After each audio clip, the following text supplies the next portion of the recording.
ఫ్యాబ్రో చపాక్కి వెళ్ళినాం. 2 పాయింట్లు ఇచ్చాం. 2 పాయింట్లు ఏ విధంగా ఇచ్చామో ఆ విధంగానే తీసుకోవాలి. విత్ రన్ రేట్‌తో సహా. అరే మనం వాళ్ళ దగ్గరికి వెళ్ళినాం. కొట్టినారు. 2 పాయింట్లు ఇచ్చినాము. ఇప్పుడు మన టైం వచ్చింది. వాళ్ళు మన దగ్గరికి వస్తున్నారు. అరే మనం ఇప్పుడు చెన్నైని పిసుకుదాం. మన పాయింట్లు మనం తీసుకుందాం.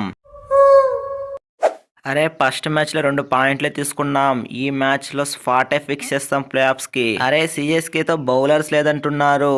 ఉన్న బౌలర్స్ ని ఎలా రొటేట్ చేసి మ్యాచ్ గెలిపిస్తామో చూడండి. ఈ సిఎస్కే వన్స్ ఫిక్స్ అయితే వారు వన్ సైడే. అరే ఇక్కడ ఉన్నది ఎవరు అనుకుంటున్నావు?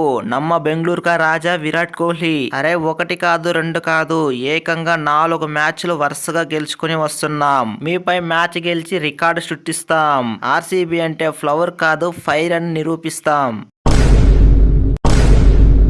అరే ఏందే ధోని అన్న చిన్నస్వామి స్టేడియంలో వర్షం పడినట్టున్నదంట. అరే చెన్నై బెంగళూరు అని తేల్చుకుందాం అనుకుంటే ఆ వర్షం గోలేంటి?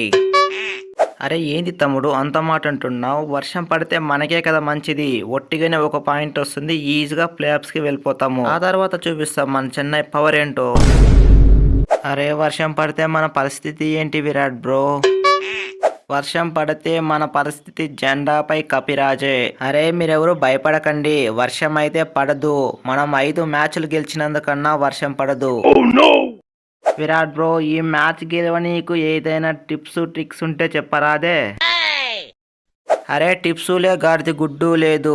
మనం 4 మ్యాచ్లు ఎలా గెలిచామో ఈ మ్యాచ్ కూడా అలానే గెలవాలి. ఇప్పుడు ట్రిప్స్ ట్రిక్స్ అనుకుంటే ఉన్న మ్యాచ్ కూడా పీకుద్ది. అందుకే లాస్ట్ మ్యాచ్ లో ఏ విధంగా వెళ్ళిపోయామో ఈ మ్యాచ్ లో కూడా అదే ఫ్లోలో వెళ్ళిపోవాలి. ఫ్రెండ్స్ ఈ వీడియో మీకు నచ్చట్లయితే తప్పకుండా వీడియోని లైక్ చేసి మన ఛానల్ని సబ్స్క్రైబ్ చేసుకోండి. అలాగే ఈ మ్యాచ్ ఎవరు గెలుస్తారో కామెంట్ చేయడం మాత్రం మర్చిపోకండి.